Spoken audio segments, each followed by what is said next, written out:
पहला आलमी कप है जो किसी अरब मुल्क में हो रहा है। जून या जुलाई में मैचेस क्यों नहीं रखे? कतर में वर्ल्ड कप मुनक्किद करवाने के फैसले पर काफ़ी सारे तनाज़ा सामने आ रहे हैं और कतर पे लगे इल्ज़ाम क्यों?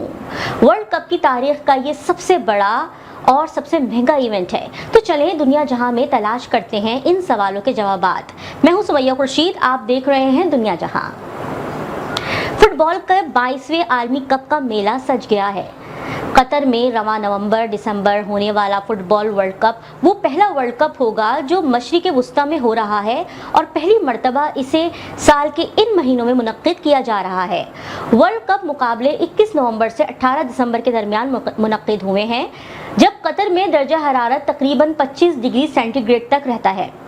अगर ये मुकाबले मामूल के मुताबिक जून या जुलाई में होते तो मैचेस के दौरान दर्जा हरारत 40 डिग्री सेंटीग्रेड से ज़्यादा होता और मुमकिन तौर पर 50 डिग्री सेंटीग्रेड तक भी होता, जिसमें खिलाड़ियों का खेलना मुमकिनात में से नहीं होता। इब्तिदाई तौर पर कतर ने तजवीज़ दी थी कि वो गर्मियों में मुकम्मल तौर पर एयर कंडीशंस स्टेडियम्स में ये मैचेस करवाएगा, मगर मंसूबा रद्द कर दिया गया कि आखिर सर्दियों में वर्ल्ड कप करवाने में क्या दिक्कत है। नवंबर और दिसंबर यूरोपीय फुटबॉल क्लब्स के लिए अमूमन मसरूफ महीने होते हैं, जबकि कतर में वर्ल्ड कप मुनक्किद करवाने के फैसले पर काफ़ी तनाज़ात सामने आ रहे हैं। चुनांचे इंग्लैंड की प्रीमियर लीग, इटली की सेरिया और स्पेन की ला लीगा ने अपने अपने सीरीज इस बैनुल अक़वामी मुकाबले से एक हफ्ता कबल ही मुअत्तल करने का ऐलान कर दिया था।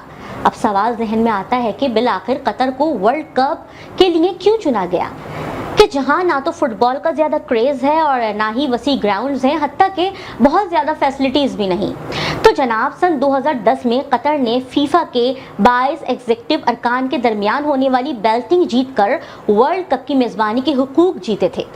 उसने अमेरिका, जनूबी कोरिया, जापान और ऑस्ट्रेलिया की बोलियों को पिछाड़ा था और इस तरह फीफा के एग्जीक्यूटिव काउंसिल ने कतर को 2022 वर्ल्ड कप की मेज़बानी दी और इस तरह पहली मर्तबा कोई अरब मुल्क इस टूर्नामेंट की मेज़बानी कर रहा है। मगर दूसरी जानिब कतर पर इल्ज़ाम आयद है कि इसने $37 लाख के एवज फीफा हुक्काम की हिमायत खरीदी है, ताहम 2 साल तहकीकात के बाद इसे क्लियर कर दिया गया। उस वक्त फीफा के चेयरमैन सीप ब्लेटर ने कतर की हिमायत की थी, ताहम उन्होंने तब से कई मर्तबा कहा है कि फीफा ने गलत फैसला लिया है। अब आपको बताते हैं कि सीप ब्लेटर बिलाखिर कौन है। तो जनाब जोसेफ सीप ब्लेटर एक स्विस साबिक फुटबॉल मुंतजिम है, जिन्होंने 1998 से 2015 तक के फीफा में 8वें सदर के तौर पर खिदमत अंजाम दी। 2015 के बाद फीफा ने उनकी सरगर्मियों पर पाबंदी आयद कर दी। वजह थी उनसे मुंसलिक करप्शन के केसेस। करप्शन केस इसी साल मंजर आम पर आया और 2027 तक पाबंदी आयद कर दी गई। सीप ब्लेटर इस वक्त स्विट्जरलैंड में धोखाधड़ी, हेरा फेरी और दीगर इल्ज़ामात के ट्रायल का सामना कर रहे हैं। अब बढ़ते हैं एक और इल्ज़ाम की तरफ, जो कि कतर पे लगाया गया है इंसानी हुकूक की तंजीमों की जानिब से। इंसानी हुकूक की तंजीमों एमनेस्टी इंटरनेशनल और ह्यूमन राइट्स वॉच ने कतर पर वर्ल्ड कप की सहूलियात की तामीर करने वाले गैर मुल्की कारकुनान के साथ बुरे सलूक का भी इल्ज़ाम आयद किया है। इस सलूक के बाद बिलाखिर तमाशाई क्या तवक्कुआत रखें, ये भी एक सवाल है जो वहाँ पहुंचने वाले तमाशाइयों के जहनों में है कि वो आज़ादी चाहते हैं, जैसा कि इस तरह के इवेंट्स में होती हैं, मगर कतर के अपने कुछ ज़ाब्ते हैं जिनसे वो बिलाखिर पीछे हटने को बिल्कुल तैयार नहीं है। दरअसल कतर एक मुस्लिम मुल्क है जिसके कवानीन, रस्म व रिवाज इस्लाम में जुड़े हैं। ये मुल्क ना तो मुत्तहदा अरब इमारात में दुबई की तरह लिबरल है और ना ही सऊदी अरब के हिस्सों की तरह कदामत पसंद है। अब इस सूरत हाल में वहाँ पहुँचे गैर मुल्की तमाशबीन थोड़े डिसअपॉइंट हुए हैं, क्योंकि शुरुआत में वहाँ की इस्लामिक आइडियोलॉजी दीगर ममालिक से आए हुए लोगों को तंग कर रही थी, मगर जब कतर ने ये मेज़बानी संभाली है तो फिर उसे कोई ना कोई रास्ता तो निकालना होगा। और कतर ने इन इल्ज़ामात से निमटा तो है। उन्होंने दुनिया को इन दावों के जवाब में अपनी आला सतह की आगे की सोच और रवादारी का मुजाहरा दिखाया, लेकिन अब ये रवादारी बढ़ गई है और लोग काफ़ी तनकीद कर रहे हैं कि टूर्नामेंट के खातिर होली किताब कुरान में और किताब से बाहर मौजूद हर गुनाह को कबूल कर लिया जाए। कतर के वर्ल्ड कप के सरबराह ने हाल ही में मीडिया को बताया कि प्यार और कौसो कज़ा के झंडे दिखाने में खुशामद फीफा को टीमों की तरफ से सियासी पैगामात के खिलाफ एहतियात करते हुए वन लव बाजू पर बांधे वाले कप्तान के बारे में फैसला करना होगा। نشے میں دھت حامیوں کے لیے آرام کرنے کے لیے علاقے بنائے جائیں گے۔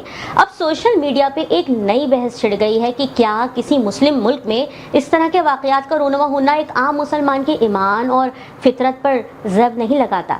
کیا کسی مسلمان ملک نے ابھی جاگ کر کہا اچھا آج ہم شراب اور ہم جنس پرستوں کے حقوق کو گلے لگا رہے ہیں؟ اس موضوع کو لے کر سوشل میڈیا پر ملا جلا رجحان پایا جا رہا ہے۔ کچھ لوگ اسے سراہ رہے ہیں تو کچھ کا کہنا ہے کہ اس کھیل کو مسلمانوں کے اندر ترقی کی آڑ میں تمام برائیوں کو قبول کرنے کی صلاحیت پیدا کرنے کے لیے استعمال کیا جا رہا ہے۔ جدیدیت کو اپنانے کے لیے پیچھے کی طرف ایمان اور اسلام کے سب سے قیمتی اثاثوں کے لیے عزت نفس اور غیرت کے ہر اونس کو ایک طرف رکھا جا رہا ہے۔ ناظرین، اب دنیا جہاں ہمیں بتاتے ہیں کہ قطر کی آبادی 29 لاکھ ہے، تاہم یہ تیل اور گیس کی برآمدات کے باعث دنیا کے امیر ترین ملکوں میں سے ایک ہے۔ اس نے خاص طور پر اس ٹورنامنٹ کے لیے 7 اسٹیڈیمز بنائے ہیں اور بالخصوص فائنل میچ کی میزبانی کے لیے تو ایک پورا شہر بسایا ہے۔ اس کے علاوہ 100 سے زیادہ نئے ہوٹلز، ایک نئی میٹرو سروسز اور نئی سڑکیں بھی بنائی ہیں۔ ٹورنامنٹ کی تنظیمی کمیٹی نے کہا ہے کہ 15 لاکھ لوگ ورلڈ کپ میچز دیکھیں گے۔ ناظرین، سوشل میڈیا پہ وائرل کچھ ویڈیوز کی جانب بڑھتے ہیں۔ ایک ویڈیو جو کہ بہت زیادہ وائرل ہو رہی ہے، جس میں دیکھا جا سکتا ہے کہ فیفا فٹ بال کی کوریج کے لیے اسرائیلی چینل کو قطر میں شدید مشکلات کا سامنا کرنا پڑ رہا ہے۔ فلسطین فلسطین فلسطین جس میں کچھ فلسطینی اسرائیلی رپورٹر کے درمیان دائرہ بنا کر اس کو رپورٹنگ سے روک رہے ہیں اور آواز لگا رہے ہیں فلسطین فلسطین فلسطین۔ اس ایونٹ کے ذریعے فلسطین میں اسرائیل کی جانب سے ہونے والے انسانی حقوق کی خلاف ورزی اور بدترین ظلم کی طرف توجہ مرکوز کرنا چاہتے ہیں، جبکہ سوشل میڈیا پہ پاکستان میں یہ بھی موضوع بحث ہے کہ فٹ بال تو پاکستان سے بن کے جا رہے ہیں مگر پاکستان کے فٹ بال میچز میں حصہ نہیں لے سکتا، جبکہ پاکستان کا بلوچستان اور کراچی کا لیاری تو اس ٹیلنٹ سے بھرا ہوا ہے۔ آپ کو دنیا جہاں کیسا لگا کامنٹ میں ضرور بتائیں اور دنیا جہاں دیکھنے کے لیے سبسکرائب کریں وائس پاکستان۔